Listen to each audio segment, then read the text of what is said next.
Dosa itu pasti ada. Kemaksiatan itu pasti kita miliki. Tapi Allah itu Maha Pengampun bagi setiap makhluknya. Imam Nawawi rahimahullah ta'ala itu mengatakan di dalam satu riwayat dari Rasulullah SAW, apabila ada hamba, dia melakukan dosa, lalu dia bertobat, Allah berfirman, hambaku ini berdosa, lalu bertaubat, karena tahu bahwasanya aku adalah Zat yang Maha Pengampun, aku ampuni, karena dia meyakini aku Maha Pengampun. Lalu ternyata hamba itu berbuat dosa kembali, bertobat kembali. Allah kembali berfirman, hambaku ini berdosa, bertobat, berdosa lagi, bertobat kembali karena dia mengetahui dan mengimani bahwasanya aku adalah Zat yang Maha Pengampun. Aku ampuni lagi dosa itu untuk dia. Allah kemudian berfirman, i'malu masyitum fa inni qad ghafartu lakum. Berbuatlah apapun yang kamu inginkan selama kamu bertaubat dengan taubatan nasuha. Bukan niat untuk mempermainkan taubatku dan ampunanku. Maka selama itu pula aku ampuni. Karena pada dasarnya, sekali lagi, Allah tidak hanya mencari mereka yang rajin di dalam sujudnya, tunduk di dalam rukuknya, tetapi Allah itu mencari di antara kita itu siapa yang cepat kembali kepada Allah dan mengembalikan hatinya kepada Allah sebelum kematian itu datang. Itulah yang dicari oleh Allah. Bismillahirrahmanirrahim. Assalamualaikum warahmatullahi wabarakatuh. Innalhamdulillah wassalatu wassalamu ala rasulillah wa ala alihi wa sahbihi wa man tabi'ahum bi ihsan ila yaumil qiyamah.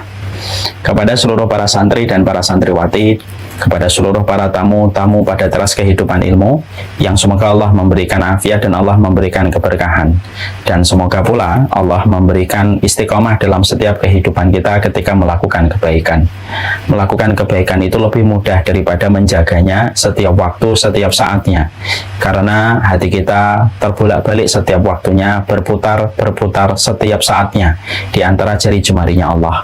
Makanya tidak ada doa yang paling sering dipanjatkan baginda Nabi Sallallahu Alaihi Wasallam kecuali doa memohon kepada Allah supaya beliau diberikan hati yang istiqomah di dalam beribadah kepada Allah, taat kepada Allah, beriman kepadanya, dan menghambakan diri kepada Allah. Inilah pula yang menjadi pegangan untuk kita. Kita mengharapkan afiat, kita mengharapkan kesehatan, kita mengharapkan keberkahan, dan yang terpenting pula yaitu adalah kita diberikan sikap istiqomah di dalam melakukan ketaatan, istiqomah di dalam belajar, istiqomah di dalam melahirkan resolusi baik pada tahun-tahun yang kita akan datangi, istiqomah di dalam kita melakukan ketaatan. Dan inilah bentuk karomah yang paling besar. Ada mukjizat, ada karomah. Karomah itu kepada selain para nabi.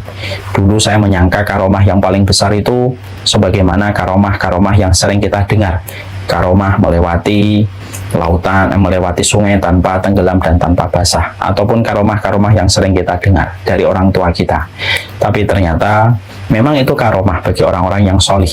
Tapi a'dhamul karomah, ternyata karomah yang paling besar itu apa? Luzumul istiqomah.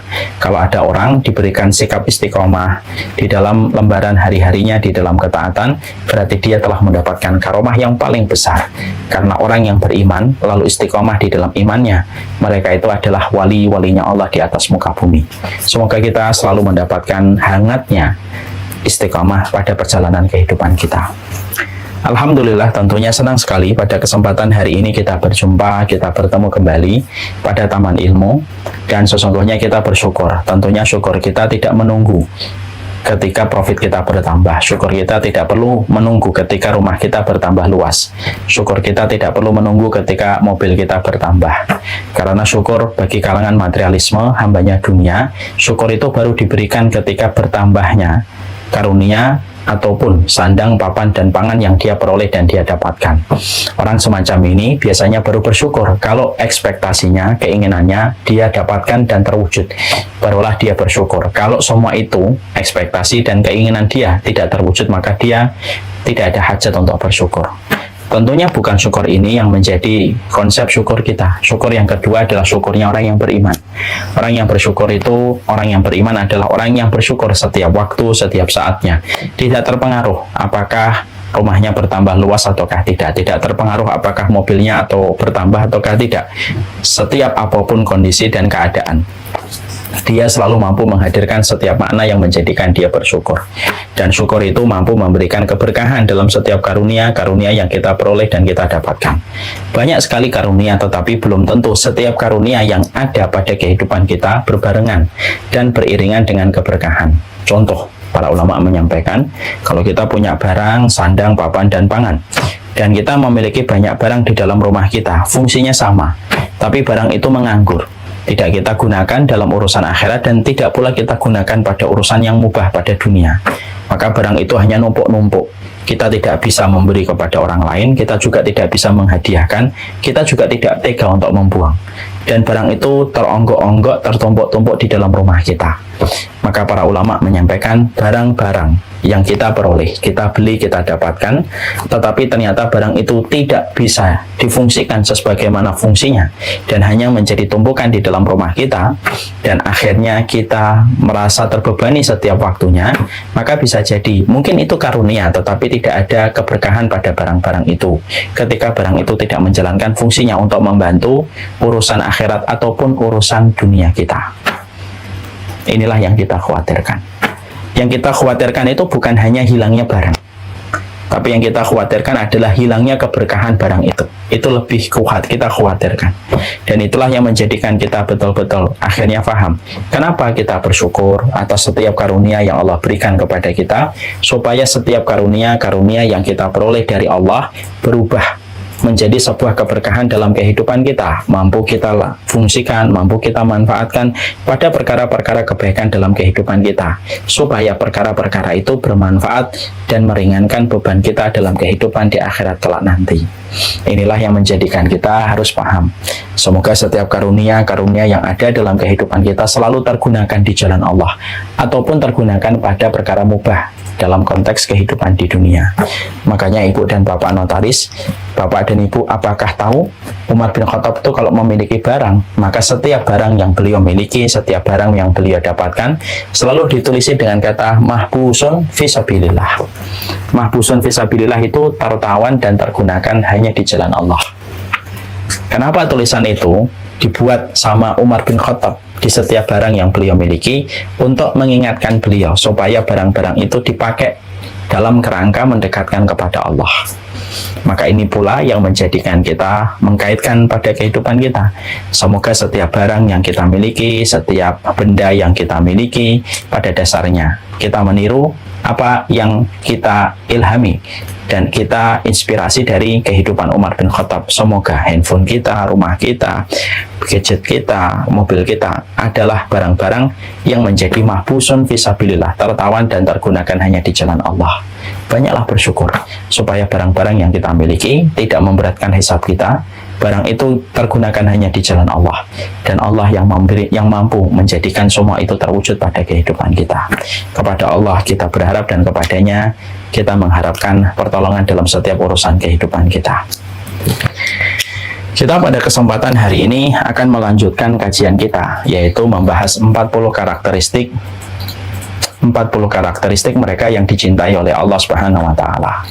Tentunya kita paham, kita mengerti bahwasanya cinta apapun itu, baik itu kepada Khalik ataupun kepada makhluk, cinta itu melahirkan setidaknya 3. Melahirkan kewajiban, melahirkan komitmen dan konsekuensi yang harus dipikul setiap orang yang telah menetapkan rasa cinta pada kehidupan mereka.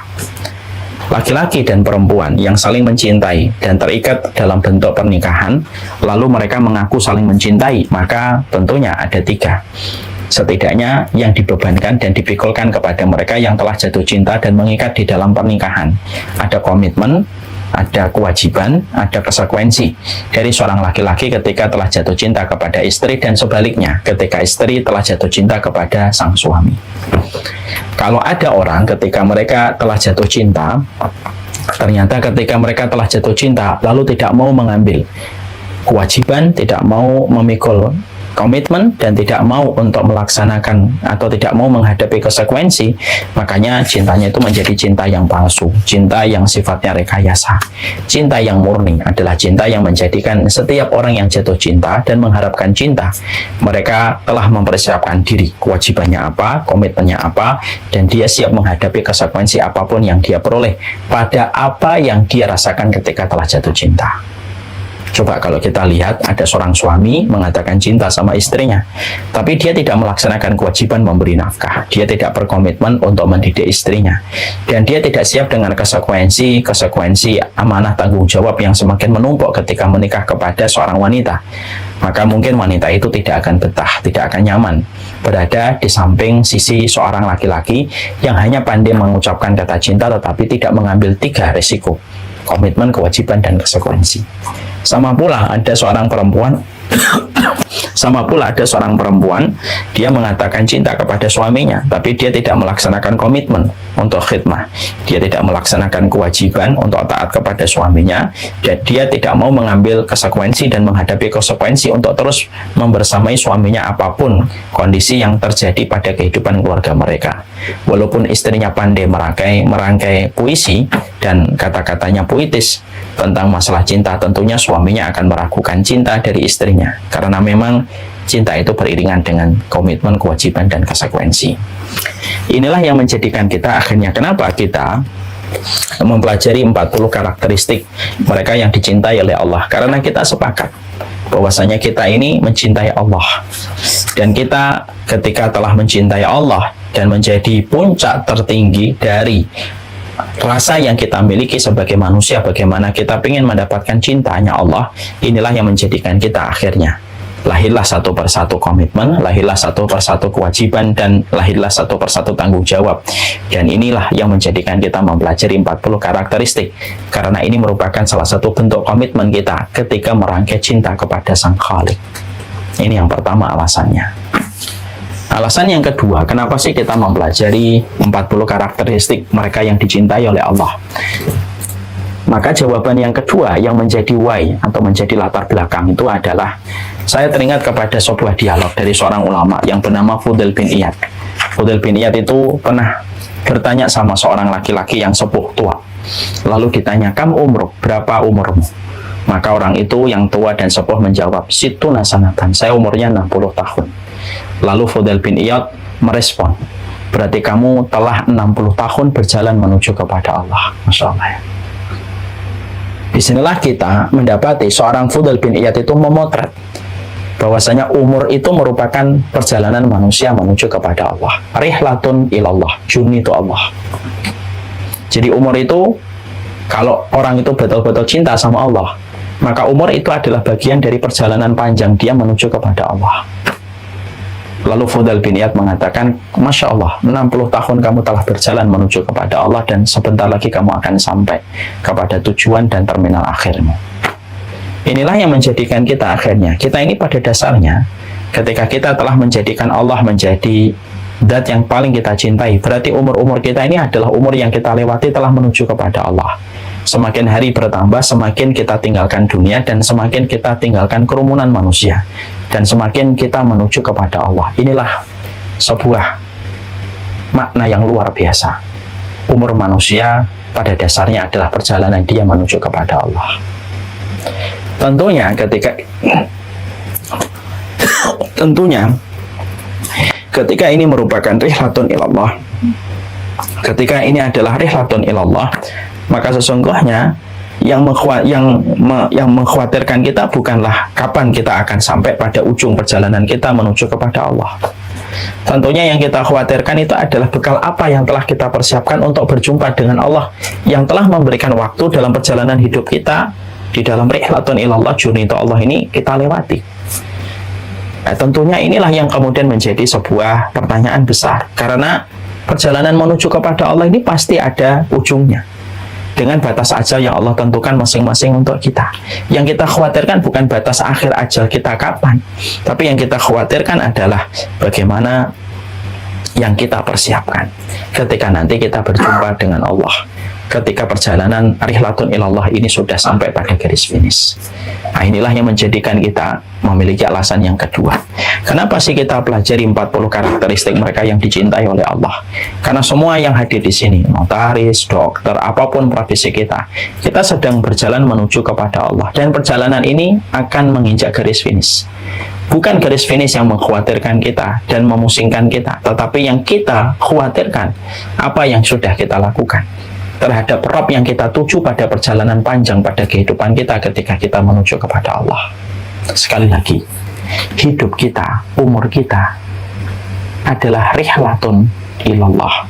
Hidup kita ini adalah perjalanan kita menuju kepada Allah, dan bukan ujung dari garis finish yang pasti kita akan dapati dan kita akan temui, tapi bekal apa yang harus kita bawa sebelum kita bertumpa dan bertemu dengan garis finish pada perjalanan panjang kita.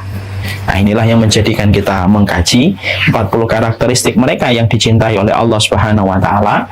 Kita mengkaji ini supaya kita mempersiapkan diri kita sebelum perjalanan ini sampai pada ujungnya. Sebelum perjalanan ini hadir garis finishnya, yang mana ketika kita berjumpa dengan Allah, maka siapapun yang telah memantaskan dirinya dengan amal-amal yang dicintai oleh Allah, maka perjalanan itu berujung dengan sesuatu yang paling membahagiakan, karena dia akan memetik rahmatnya Allah di balik setiap amal yang telah dia lakukan yang sesuai dengan apa yang Allah cintai dan Allah ridhai.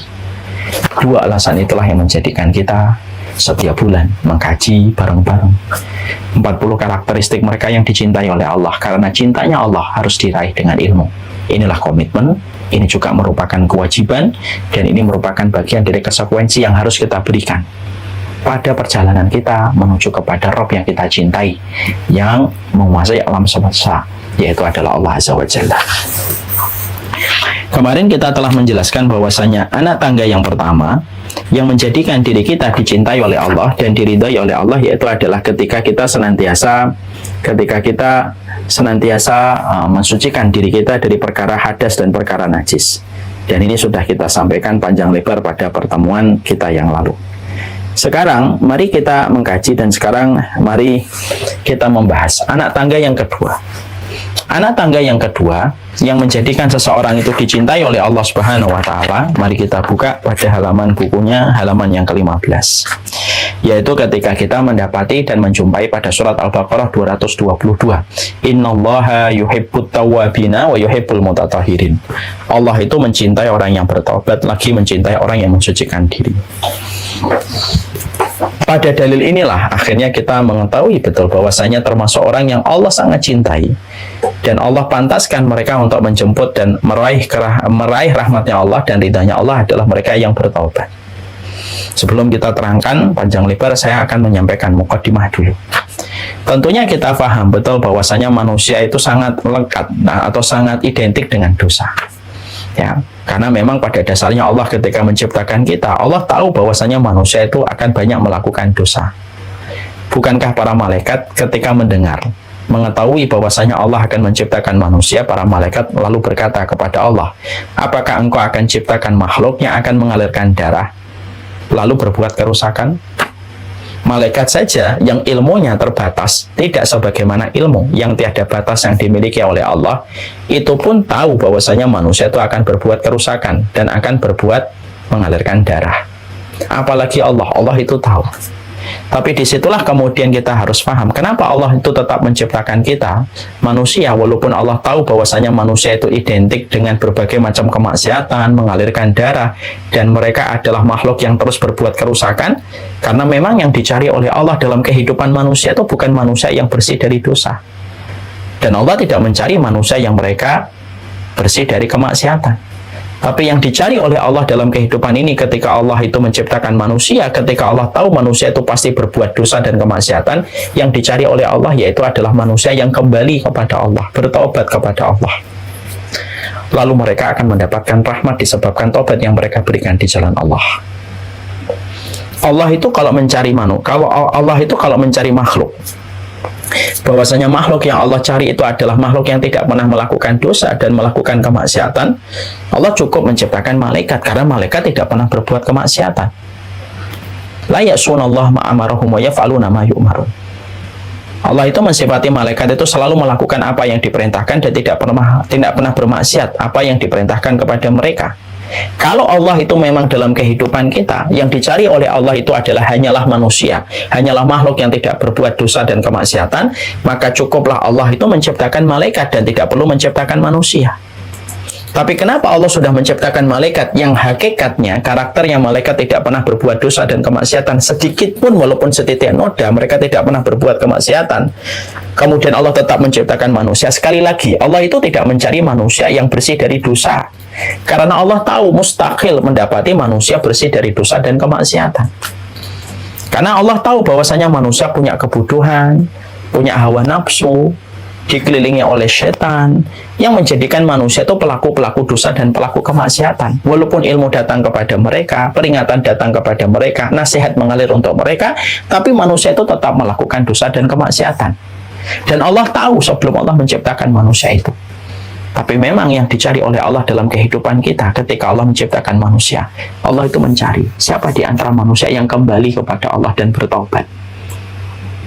Lalu orang yang semacam inilah yang menjadi salah satu hikmah diciptakannya manusia di dalam mereka beribadah, dan ketika mereka melakukan kesalahan, mereka tahu bagaimana bertaubat kepada Allah karena sifat ghafurnya Allah, bahwasanya sifat Allah itu maha pengampun, tidak akan bisa dimengerti sifat itu kecuali setelah Allah menciptakan makhluk yang bernama manusia ketika manusia itu berbuat kemaksiatan dan dosa. Inilah yang kemudian menjadikan kita paham. Inilah bedanya antara khalik dengan makhluk. Sesungguhnya bedanya antara khalik dengan makhluk. Makhluk itu, kalau kita berbuat kebaikan 1000, lalu kita melakukan satu kesalahan, maka manusia dan makhluk itu akan melupakan 1000 kebaikan yang telah kita lakukan. Yang diingat oleh memori mereka adalah satu kesalahan yang kita lakukan di akhir. 1000 kebaikan di awal dilupakan oleh manusia. Itulah makhluk. Tapi beda dengan Allah. Allah itu kemudian merupakan zat yang apabila manusia itu melakukan 1000 kemaksiatan, lalu menutupnya dengan satu kebaikan yang bernama taubat ketika dia kembali kepada Allah. Setelah mengakui dosa-dosa dan kemaksiatan yang dia lakukan dan dia kerjakan, satu kebaikan taubat itu menghapuskan 1000 kemaksiatan dan dosa yang pernah dia lakukan di sepanjang hidupnya. Itulah Allah. Yang sifat ghafurnya Allah itu melebihi sifat kemarahnya Allah. Dan itulah yang menjadikan kita akhirnya paham, di balik hikmah penciptaan manusia itu sifat ghafurnya Allah itu kelihatan.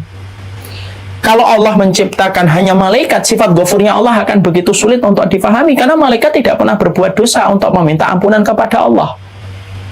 Tapi dengan adanya manusia, adanya kita, yang kita juga menyadari berapa banyak dosa kita dan kemaksiatan kita, berapa banyak kemaksiatan yang kita lakukan di balik-balik pintu ketika kita merasa sepi dari pandangan orang, lalu kita berbuat kemaksiatan dan dosa, dengan dosa yang mengalir, dengan kemaksiatan yang terus terjadi di antara manusia, disitulah Allah itu bisa dipahami sifat maha ampunnya ketika manusia itu bertaubat kepada Allah dan tidak pernah berputus asa untuk menggapai rahmatnya Allah supaya dia diterima penyesalan dan taubatnya kepada Allah.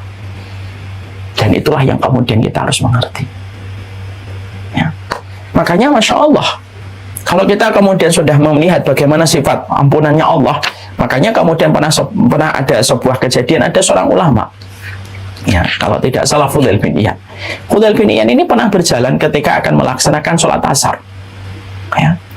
Lalu ketika beliau akan melaksanakan sholat asar, lalu beliau menjumpai ada suara gaduh di satu rumah yang akan beliau lewati. Beberapa meter sebelum melewati rumah itu, suara gaduhnya sudah terdengar jelas, kemarahan seorang ibu kepada anak. Maka Fudail bin Iyad berjalan. Suara gaduh itu terus sampai di telinga beliau. Sampai ketika sudah dekat di rumah sumber kegaduhan, tiba-tiba beliau mendapati pintu rumah terbuka. Lalu ada seorang wanita yang sedang menyeret anaknya dan menempatkan anaknya di depan rumah. Lalu ditutup pintu dari dalam. Anak itu menangis, mengetuk-ngetuk pintu terus supaya dibukakan pintunya oleh sang ibu. Mungkin dia melakukan kesalahan yang membuat ibunya marah. Dia mencoba meminta maaf, dia ketuk pintunya sembari dia menangis, berteriak di dalam teriakannya ketika dia ditempatkan di luar rumah. Dia berharap supaya ibunya membukakan pintu. Fudail bin Iyad ketika melihat kejadian itu, dia melihat anak kecil itu dan dia berkata dalam hatinya, apa ya kesalahan anak ini? Lalu kemudian dia lewati anak tersebut dan anak itu tetap menangis, mengetuk-ngetuk pintu supaya memelas belas kasihan dari ibunya. Beliau Fudail bin Iyad kemudian sholat, dan ketika beliau sudah sholat, maka kemudian sudah selesai dengan zikirnya, beliau pulang. Ketika beliau pulang akan melewati jalur yang sama, dia menjumpai anak itu masih di depan pintu dalam kondisi dia mengetuk pintu dan meminta belas kasih dari ibunya supaya dimaafkan. Dan ketika beliau mendekati rumah itu, tiba-tiba kaget. Rumah tersebut dibuka, ibu itu keluar, mendapati anaknya yang matanya sudah bengkak dengan air mata. Lalu kemudian ibu itu memeluk anak tersebut, memaafkan anak itu. Dan akhirnya anak itu dimasukkan ke dalam rumah dan ditutup kembali pintu tersebut.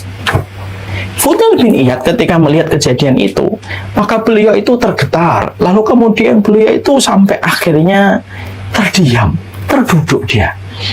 Lalu kemudian beliau berkata, dan perkataan ini ditulis oleh para ulama. Perkataan beliau, kalaulah seorang ibu saja, sebesar apapun kesalahan seorang ibu, hatinya seorang ibu itu lebih besar daripada kesalahan yang dilakukan anaknya. Kalaulah satu anak yang melakukan kesalahan dan dihujat oleh seluruh penduduk dunia, maka ibu akan berdiri untuk membela kehormatan anaknya, walaupun seluruh penduduk bumi itu menghujat anaknya, karena rahmat yang dimiliki ibu lebih besar daripada kesalahan seorang anak.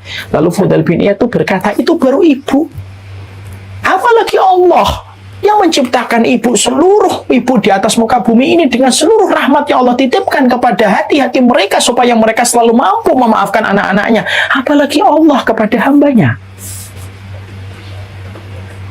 Yang salah itu bukan kita ketika pernah berbuat dosa dan berbuat kemaksiatan, karena memang itulah kelemahan kita.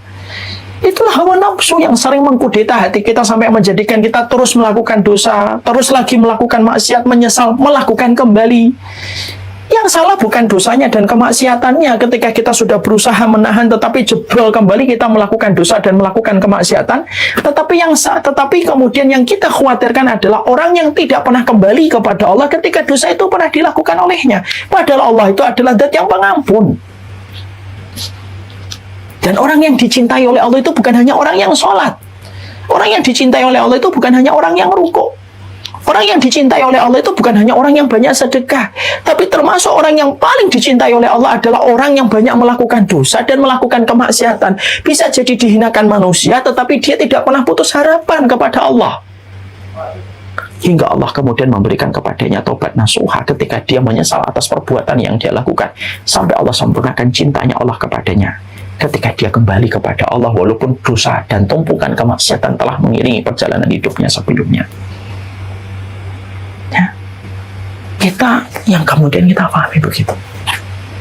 Inilah yang menjadikan kita akhirnya mengerti betul bahwasanya dosa itu pasti ada, kemaksiatan itu pasti kita miliki.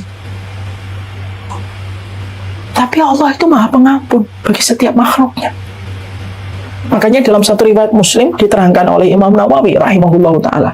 Imam Nawawi rahimahullahu ta'ala itu mengatakan di dalam satu riwayat dari Rasulullah SAW, apabila ada hamba, dia melakukan dosa, lalu dia bertobat, Allah berfirman, hambaku ini berdosa, lalu bertobat, karena tahu bahwasanya aku adalah Zat yang Maha Pengampun, aku ampuni, karena dia meyakini aku Maha Pengampun.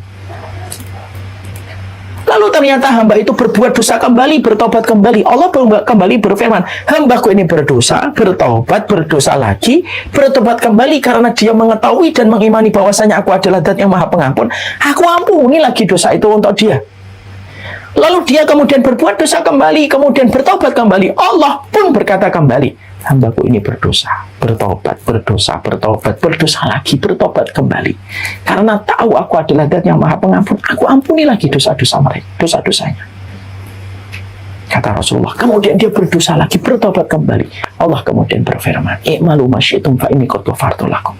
Berbuatlah apapun yang kamu inginkan selama kamu bertaubat dengan taubatan nasuha, bukan niat untuk mempermainkan taubatku dan ampunanku, maka selama itu pula aku ampuni.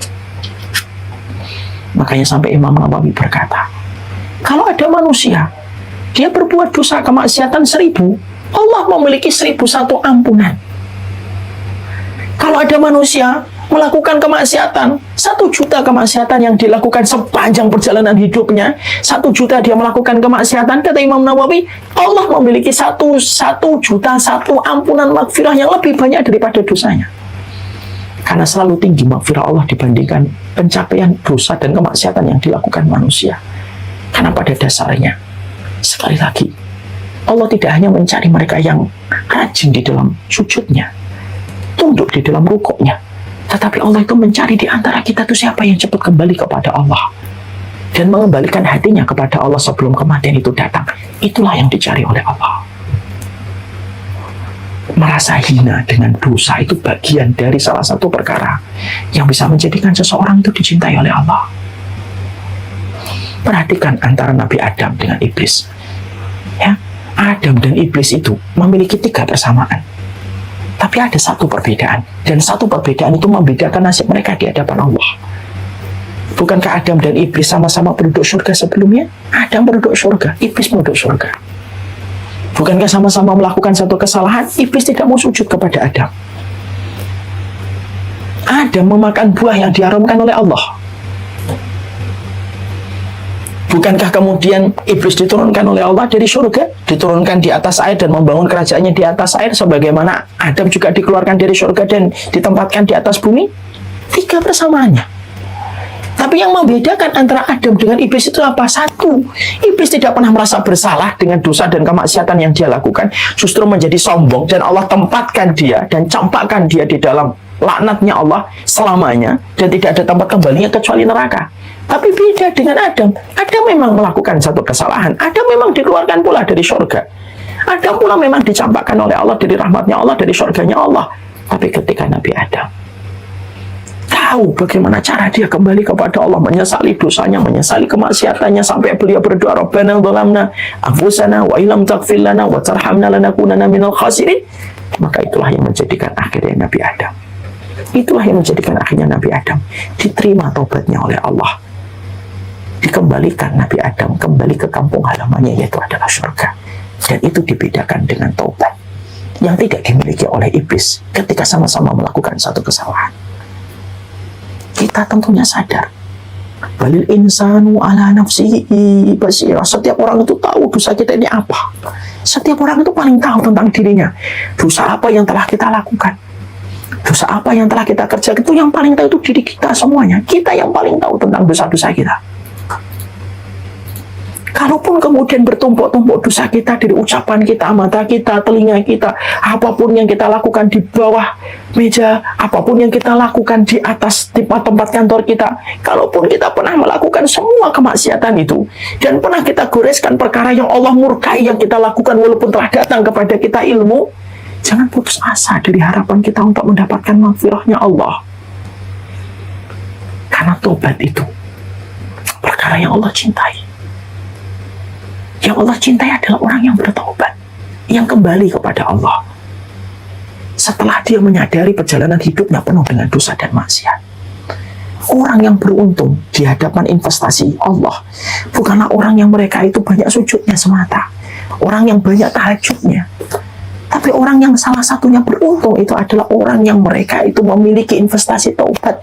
Ketika dia melihat dosanya, melihat lembaran maksiatnya, maka sebelum kematian dan kelemahan-kelemahan fisik menimpa kepada dirinya, dia kembali dulu kepada Allah, menyesali, dan dia tinggalkan dosa-dosa itu karena Allah. Maka dia akan mendapati ampunan Allah, maghfirahnya lebih besar daripada rahmat dan kasih sayang seorang ibu kepada anak sebesar apapun kesalahan sang anak. Ibu-ibu ini kan banyak yang menjadi ibu kan. Berapapun kesalahan yang dilakukan anak kita, bantah kita, mungkin pernah nutup pintu keras di depan mata kita. Apapun kesalahan anak, seorang ibu itu selalu bisa memaafkan. Karena kasih sayang yang Allah titipkan ke dalam rahim mereka. Makanya perempuan itu disebut memiliki rahim. Itu rahim itu dari kata rahim, merupakan kasih sayang. Yang akhirnya menjadikan ibu-ibu itu selalu mampu memiliki 1000 maaf di balik setiap 999 kesalahan yang dilakukan oleh sang anak.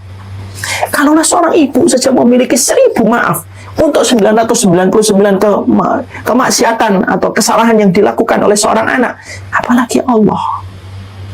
Makanya betul kata Imam Ibn Rajab. Ibn Rajab itu kemudian berkata kepada kita, kalau kamu tidak mampu untuk mengungguli orang yang taat di dalam ibadahnya, di dalam sujudnya, di dalam rukuknya, di dalam tilawahnya, kamu betul-betul tidak mampu mendekati mereka di dalam tilawahnya, kita kalah. Tidak bisa kita kemudian satu hari 30 juz. Kita tidak mungkin mengungguli sholatnya mereka yang sampai ratusan rakaat dalam satu hari. Kita tidak mampu mengungguli bagaimana sujud mereka yang panjang dari isya sampai kemudian subuh. Kata Imam Ibn Rajab, kalau kita tidak mampu mengungguli ahlu ta'ah di dalam ibadah yang mereka lakukan, setidaknya unggulilah, dekatilah kedudukan mereka dengan tobat dan maghfirah, dengan tobat dan penyesalan. Karena itulah yang bisa menjadikan derajat kita sama dekat dengan orang-orang ahli ta'ah. Ketika kita kita banyak menyesali dosa-dosa yang telah kita lakukan dan kita kerjakan. Siapa sih di antara kita yang tidak punya banyak dosa? Kita hari ini bisa sampai kayak gini, itu bukan karena kita orang yang jarang dosa. Hari ini ketika kita kumpul ini, sampai kemudian orang memandang baik diri kita, itu bukan karena kita sedikit kemaksiatannya, tapi karena Allah itu rahmat. Sampai Allah itu saking besarnya rahmat kepada kita, sampai dijadikan kita ditutupi, karena salah satu sifatnya Allah itu memberikan sutrah, memberikan penutup terhadap dosanya manusia. Saking besarnya rahmatnya Allah yang mengeluarkan bau itu kentut, tetapi dosa itu tidak mengeluarkan bau. Padahal kalau mau dipikir yang paling layak mengeluarkan bau dalam diri kita itu ya dosa-dosa dan kemaksiatan kita. Tapi dijadikan dosa dan kemaksiatan kita itu tidak mengeluarkan bau. Yang mengeluarkan bau itu hanyalah buang angin dari kita. Tetapi dosa kita tidak pernah mengeluarkan bau. Saking besarnya rahmat Allah untuk terus menunggu dan memberikan rahmat kepada mereka yang tidak pernah bosan gitu, yang tidak pernah berhenti bagaimana mereka itu kembali kepada Allah Subhanahu wa taala. Inilah yang menjadikan kita paham bertaubat. Mengulang-ulang terus dengan tanpa niatan untuk mempermainkan itu jauh lebih baik daripada orang yang sengaja gitu untuk mengakhirkan taubatnya nanti. Orang yang merasa banyak dosa, merasa banyak maksiat, lalu kemudian dia mudah untuk kembali sama Allah meneteskan air mata, itu jauh lebih baik daripada orang yang merasa dirinya tidak pernah melakukan dosa. Karena kalau orang kemudian merasa tidak pernah melakukan dosa, dia tidak akan pernah mengetuk pintu taubat. Padahal salah satu di antara pintu-pintu surga itu ada namanya pintu taubat. Yang Allah jadikan pintu surga bernama taubat itu diperuntukkan bagi mereka yang banyak dosanya, banyak kemaksiatannya, lalu mereka betul-betul kembali kepada Allah. Allah jadikan ketika taubat mereka diterima melewati sebuah pintu yang bernama taubat. Makanya betul kata Sa'id bin Jubair. Sa'id bin Jubair itu sampai kemudian mengatakan kepada kita, berapa banyak orang yang berdosa mereka di surga, dan berapa banyak ahlu ta'ah mereka itu berada di dalam neraka. Lalu ditanyakan kepada beliau, kepada Sa'id, wahai Sa'id, kenapa kamu bisa mengatakan para pendosa di surga dan kamu mengatakan ahlu ibadah itu berada di neraka? Sa'id bin Jubair kemudian berkata, berapa banyak ahli ibadah yang mereka riak, sombong dengan ibadah mereka, hangus amal ibadah mereka dengan riak dan kesombongan mereka, dan tidak ada tempat bagi mereka yang sombong dan riak dengan ibadahnya kecuali neraka. Berapa banyak orang-orang yang berdosa, tapi ketika mereka menyesali dosa-dosa mereka, mereka meneteskan air mata, mereka bertobat kepada Allah. Justru dosa-dosa itulah yang menyebabkan mereka ketika bertobat, tobat itulah yang menyebabkan mereka berada di antara kenikmatan-kenikmatan surga ketika Allah terima tobat mereka. Makanya jangan suka menyepelekan orang yang sedang berdosa. Bisa jadi besok dia bertobat, dan bisa jadi kita belum tentu istiqomah. Makanya tidak boleh kita mencela orang di dalam dosanya sampai kemudian menghinanya, mencelanya. Karena kata Rasulullah, siapapun yang mencela seseorang terhadap dosa yang sedang dia kerjakan, maka Allah tidak akan mematikan orang yang mencela sampai dia akan diuji dengan dosa yang sama, dan bisa jadi dia pun tidak selamat sebagaimana orang yang dia cela tidak selamat dari dosa itu. Itu saking Allah itu ingin bahwasanya pelaku dosa pun tetap diberikan oleh Allah haknya untuk dihormati, haknya untuk kemudian diberikan kebaikan. Mana dan yang lebih lapang dalam makfirahnya kecuali Allah. Ya. Makanya inilah yang menjadikan kita memahami gitu. Bukankah kita sadar kita ini bukan ahlu ta'ah yang bisa sampai tahajudnya dari isya sampai subuh, sebagaimana para sahabat Nabi, sebagaimana para tabi'in. Kita menyadari betul tilawah kita masih berantakan. Satu hari belum tentu kita 10 juz, satu hari 1 juz saja belum tentu. Bukan satu hari, kadang-kadang 1 bulan pun belum tentu 1 juz kita baca. Kita juga nyadari sedekah kita masih terbatas banget. Anggaran kita sedekah jauh dibandingkan anggaran kita untuk belanja pada barang-barang yang sebenarnya tidak perlu. Kalau kita tahu seluruh keterbatasan kita, dosa-dosa kita, dan kemaksiatan kita yang begitu banyak, jangan pernah putus asa dari harapan kepada Allah. Jangan pernah lupa bahwasanya Allah makfirahnya itu besar. Kembalilah orang yang kembali sebelum kembalinya fisik ke alam kubur. Orang yang kembali hatinya menuju kepada Allah, maka dia akan mendapati Allah memberikan sepenuh makfirah kepadanya ketika dia betul-betul menyesal.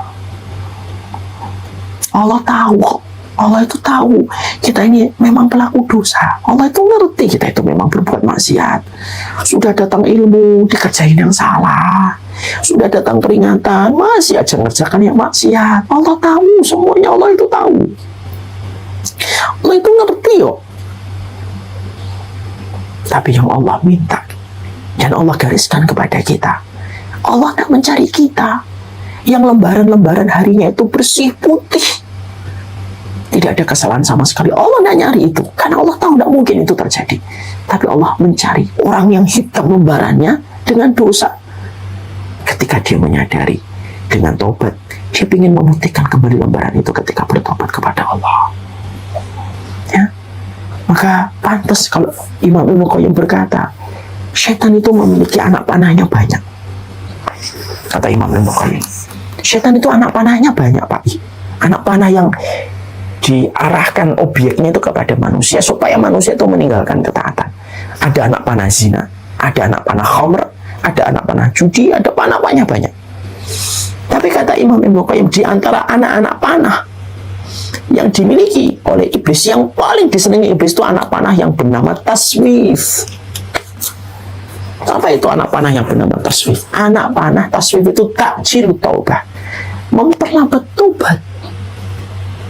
Dia nantikan, dia bilang nanti, dia bilang besok, dia bilang nanti kalau sudah nikah, dia bilang nanti kalau sudah punya anak, dia bilang nanti kalau sudah pensiun. Itu namanya taswif. Dan itulah yang paling digandrungi oleh iblis untuk dilancarkan dan ditancapkan kepada setiap manusia dalam perjalanan hidup mereka. Ketika manusia itu berbuat kemaksiatan dan dia tahu manusia yang berbuat kemaksiatan itu sebenarnya tahu ini saatnya saya harus kembali sama Allah.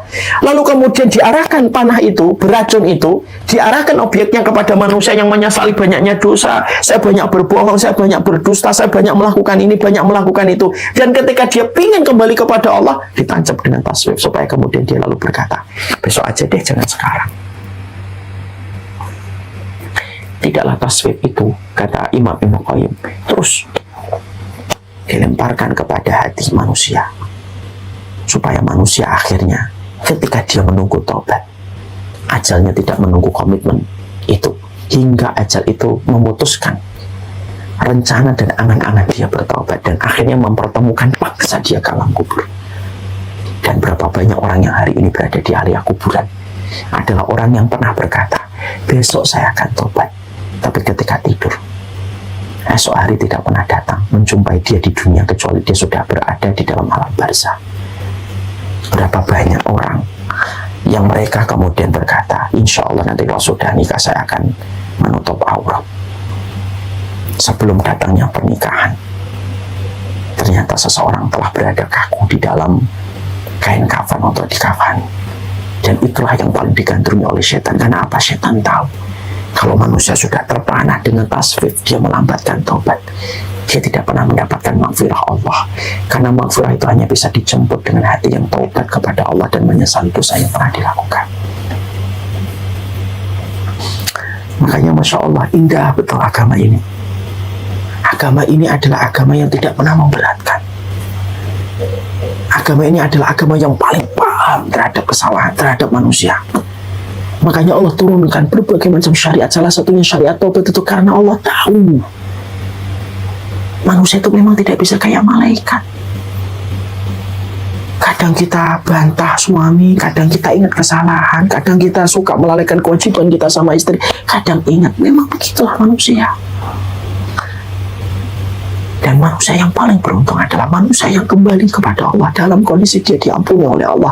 Ketika dia tidak pernah bosan untuk menjemput maghfirahnya Allah dengan dia bertobat atas apa yang telah dia lalui dalam kehidupan. Makanya Allah itu tidak pernah menyuruh kita untuk kemudian bergegas, kecuali bergegas menuju kepada ampunan Allah. Ya. Jadi Allah itu tidak pernah mengatakan bergegas kecuali ketika kita diperintahkan untuk menjemput ampunan Allah. Sabiqu ila magfiratin min rabbikum wa jannah. Makanya Allah itu tidak pernah mengatakan bergegas kecuali kita ini disuruh untuk bertaubat. Sabiqu, bergegaslah, berlomba-lombalah menuju kepada ampunan Allah dan surga. Kenapa ada kata maghfirah dan setelahnya itu kata jannah? Karena kita tidak akan mungkin mendapatkan jannah sampai kemudian kita menjemput maghfirahnya Allah. Dan maghfirah ini tidak akan dijemput kecuali kita ini memiliki rasa taubat yang besar kembali kepada Allah setelah menyadari kekurangan kita, kemaksiatan kita, dan dosanya kita. Makanya pada Ali Imran surat Al-Hadid kemudian disebutkan kata maghfirah, dan setelah kata maghfirah disebutkan kata setelahnya jannatun. Kenapa setelah maghfirah itu jannah? Karena susah, mustahil orang itu akan mendapatkan surga kalau kemudian dia tidak mendapatkan maghfirah dan ampunannya dari Allah. Dan Allah sampai mengatakan kepada kita, bergegaslah, berlomba-lombalah menuju kepada ampunan Allah. Dan surga seluas langit dan bumi yang Allah ciptakan dan Allah persiapkan bagi orang yang beriman. Nah, inilah yang menjadikan kita harus memaham. Banyak orang yang berdosa hari ini, ternyata besok dia akan bertobat, dan bisa jadi di ujung taubatnya dia akan diterima oleh Allah dan akhirnya memasuki surga. Bisa jadi ada orang yang beribadah tapi belum tentu istiqomah setiap waktunya. Merasa kurang dalam takaran iman itu jauh lebih baik daripada merasa lebih dalam takaran iman. Merasa berdosa itu jauh lebih baik daripada merasa kita itu tidak pernah berbuat dosa. Bukankah para nabi selalu merasa berdosa di hadapan Allah? Padahal mereka para nabi, mereka para rasul, tetapi mereka tidak pernah kehilangan sikap hati untuk terus merasa berdosa di hadapan Allah.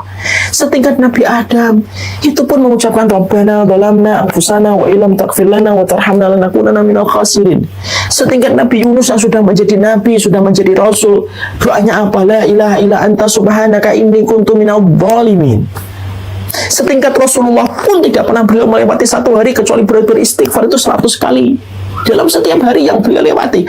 Tidaklah para nabi yang sudah sempurna di dalam keimanan mereka, kecuali keimanan mereka itu berbanding lurus dengan rasa mereka ketika merasa berdosa. Jadi merasa berdosa itu baik. Orang yang merasa bermaksiat itu baik, dia tidak akan sibuk dengan orang lain, dia tidak akan sibuk untuk melihat dosanya orang lain, karena dia sudah sibuk muhasabah untuk dirinya dan mengevaluasi dirinya. Dan itu kemudian menegaskan kepada kita besarnya arti taubat. Kita ini sudah melewatin angka 40 rata-rata, di sini mungkin di atas 60% rata-rata sudah melewati 40. Apalagi yang kita lakukan kalau bukan banyak-banyak bertaubat? Bukankah kita diberikan contoh dari doanya Nabi Sulaiman di dalam surat Al-Ahqaf ayat 15, Rabbi auzi'ni an ashkura ni'mataka allati an'amta alayya wa an a'mala salihan tarda wa aslih li fi dzurriyyati inni tubtu ilaika wa inni minal muslimin. Hajat kita ketika hidup kita ini perjalanan menuju kepada Allah itu tidak ada hajat yang paling besar yang kita butuhkan itu kecuali ampunan Allah. Bahkan kalau kita mati, apa sih yang dilakukan orang hidup kepada kita? Memintakan ampunan kepada Allah. Karena tidak ada sebuah kebutuhan yang dirasakan oleh manusia. Kebutuhan primernya itu bagaimana dosanya itu terhapuskan. Makanya sampai kita meninggal dunia, orang-orang yang hidup itu ngapain? Memintakan ampunan. Allahumma firlahu warhamhu wa'afihi wa'afuanhu.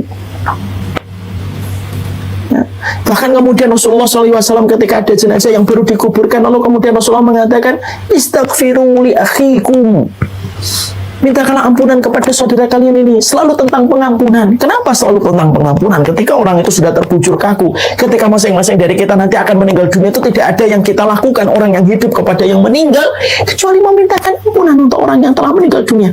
Saking derajat besarnya manusia itu untuk diampuni.